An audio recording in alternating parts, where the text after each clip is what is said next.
Bom dia, bom dia, bom dia para você. Como você está? Espero que você esteja bem nessa manhã de terça-feira. Que Deus te abençoe nesse dia 22 de abril. Que o Espírito Santo possa adentrar a sua casa, a sua mente, o seu lar, o seu ser. Que você possa sentir Deus trabalhando, Deus mudando, Deus transformando. Que você possa sentir Deus cuidando de você, cuidando das suas causas, dos seus dramas, dos seus dilemas, das suas dores, das suas tribulações, que Deus possa guardar você nesta terça-feira. Que o Espírito Santo possa te tomar nessa manhã, fazer de você uma nova pessoa, um novo ser, transformar o teu íntimo, que as tuas cargas possam ser jogadas fora nessa manhã, porque o Senhor é aquele que arranca todas as cargas, o Senhor é aquele que joga por terra tudo aquilo que não é nosso, tudo aquilo que não nos convém carregar. Muitas vezes na caminhada da nossa vida nós carregamos cargas que não são nossas, dores que não são nossas, situações que não são nossas. Então nessa manhã desprenda-se de tudo aquilo que não é teu, desprenda-se daquilo que você não pode resolver, desprenda-se daquilo que não te faz parte, daquilo que não te pertence. Carregue somente aquilo que é teu, que já é o bastante. Porque o fardo do Senhor é leve, diz a palavra do Senhor.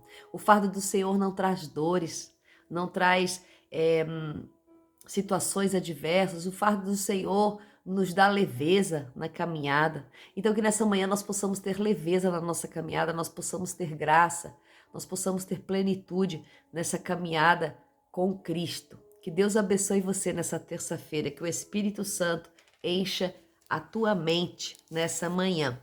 Vamos dar continuidade à nossa quarta viagem missionária de Paulo. Estamos no capítulo 27 do livro de Atos, né? Ontem eles tiveram ali quase o naufrágio, né? Ainda não aconteceu o naufrágio, mas bateram numa ilha, estão aí com muitas situações, mas hoje nós vamos ver o que vai acontecer. Então hoje nós vamos ler a partir do versículo 17, que vai dizer assim: e logo usaram cordas, meios disponíveis. Bom, vamos ler o 16 para correr bem a leitura.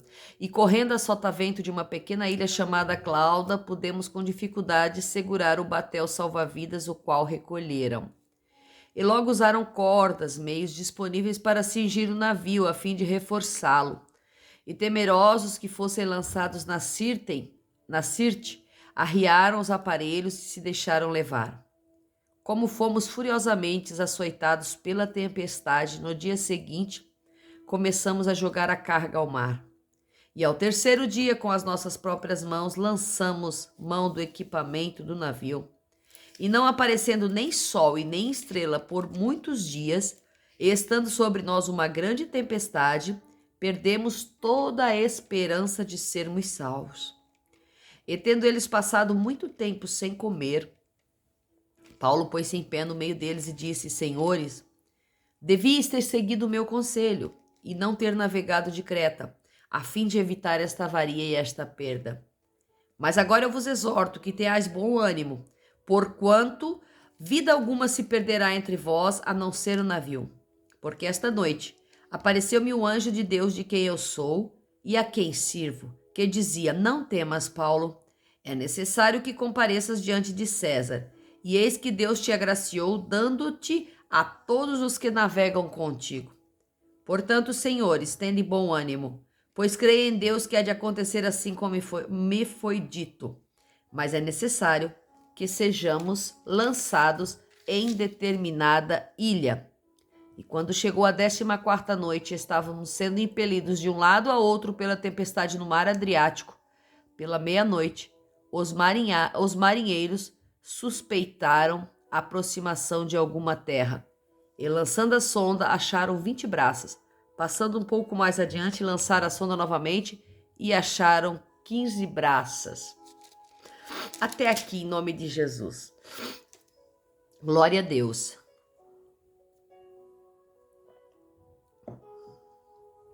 Amados, a palavra nessa manhã nos traz, mesmo diante da adversidade, esperança. A graça e a esperança. Vamos ver aqui que eles estavam passando por uma alta tempestade, por uma grande tempestade. A palavra do Senhor vai dizer que nem sol, nem estrelas, nada, por muitos dias eles viam. Eles estavam em completa escuridão debaixo de uma nuvem de tempestade. Algo sobrenatural, algo temeroso. Eles estavam sem comer, provavelmente, dificilmente, estavam ali numa situação drástica em que as ondas batiam o navio de um lado para o outro, em completo naufrágio. Né? Eles amarravam em torno do navio cordas para que o navio não se desmontasse de tão furais, de tão voraz, que eram as ondas. Eles conseguiram salvar o batel, o salva-vidas, para que não caísse mar e eles perdessem, mas eles estavam temerosos. E no terceiro dia, no terceiro dia de tempestade, terceiro dia após a tempestade, eles começaram a perder a esperança de ser salvo, porque não se via luzes, não se via claridade e muito menos ali ia passar algum navio que o salvasse. Então, eles estavam muito tempo sem comer. Então Paulo se levanta no meio deles e diz: Senhores, eu falei para ninguém sair de Creta, mas ninguém quis me ouvir. Lembra lá que eles confiavam mais no piloto do navio, no marinheiro, do que nas palavras de Paulo, porque eles não conheciam o Deus de Paulo.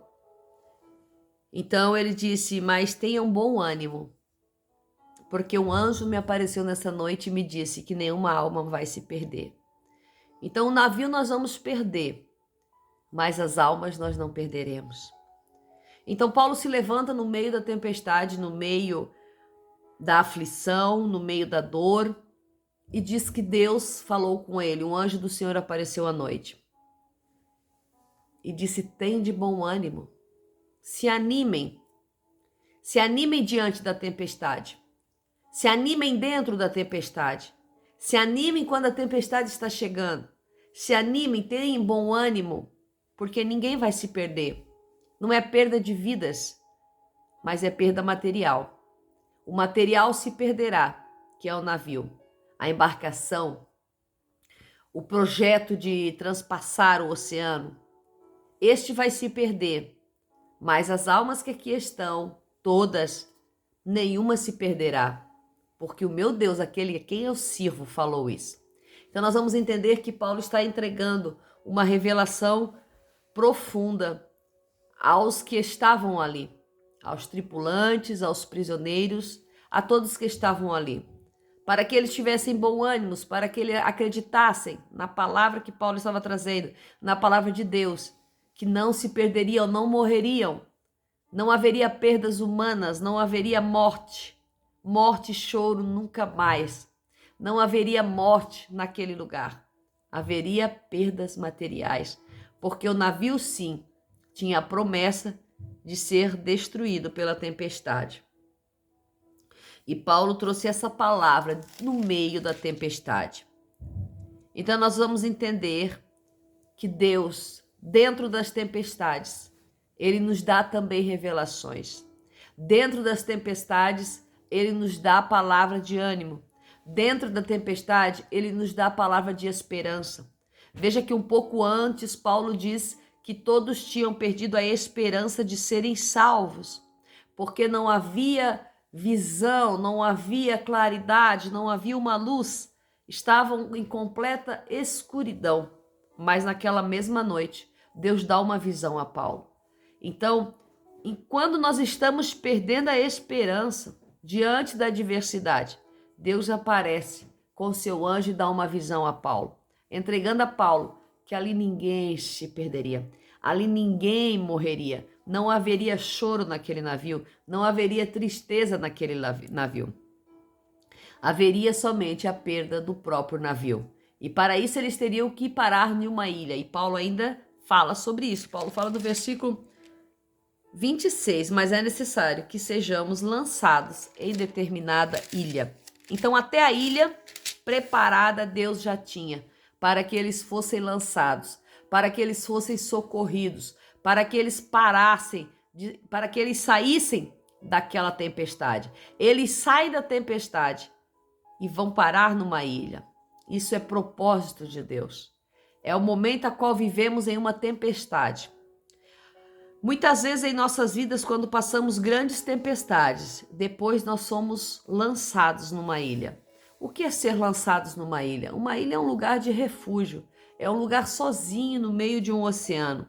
Então nós vamos ver que diante de uma tempestade que acontece em nossas vidas, muitas vezes nós somos colocados em situações de solitude, em situações de solidão. Então as tempestades vêm, arrebata o nosso barco, arrebata o nosso navio, arrebata as nossas forças. Nós não nos perdemos porque o Senhor nos guarda, mas somos lançados em uma ilha. Somos lançados em uma ilha, um preparativo de uma ilha para que nós possamos nos refazer, para que nós possamos dar início à nova caminhada. Dessa ilha em diante, o Senhor tinha essa ilha para um refúgio, para um socorro de naufragados. Muitas vezes acreditamos que os naufragados não têm mais perspectivas, mas estão numa ilha, né? A gente sempre vê nos filmes os naufragados nas ilhas desertas, né? Esperando socorro, esperando refúgio, esperando alguém que venha salvar. Mas o que nós entendemos no principal desses filmes e na vida real é assim também. Nessa ilha deserta, esse tempo de ilha deserta, quando você está ali, você procura o próprio sustento e você consegue subsistir. Você tira de dentro de você coisas que você nem sabia que estavam dentro de você. Você tira de dentro de você maneiras de subsistência que você nem sabia que existia. Porque ali não há mais nada que você possa fazer a não ser procurar meios de sobreviver de você próprio. Não há ajuda externa, não há nada que possa acontecer. Como diz, é só você e Deus, é só você e o Altíssimo, é só você e aquela ilha. Então, dentro de uma ilha deserta, dentro de uma solidão, dentro de um lugar a qual você se encontra só, você pode encontrar em você mesmo meios de subsistir, meios de sobrevivência, meios de buscar em Deus a sua fortaleza, o seu tempo. Veja que depois, na maioria dos filmes, das coisas que acontecem, naquele tempo que aquela pessoa passou na ilha, ela já construiu casas, construiu lugares, já está tão acostumada que não quer mais sair dali. Não quer mais sair daquele lugar de refúgio, naquele lugar de solidão. Aprendeu a viver naquele lugar de solidão. Aprendeu a viver naquele lugar de refúgio. Então o Senhor nessa manhã está falando ao meu e ao teu coração sobre todas essas coisas, sobre as embarcações, sobre os naufrágios da vida, sobre as tempestades escuras que sobrevêm sobre nós, mas também está falando sobre ilhas que se preparam, que são propositalmente naquele lugar aonde o barco vai ter que parar, vai ter que naufragar ali perto, para que haja naquela ilha um sustento, um mantimento, que naquela ilha haja um refúgio, um socorro bem presente.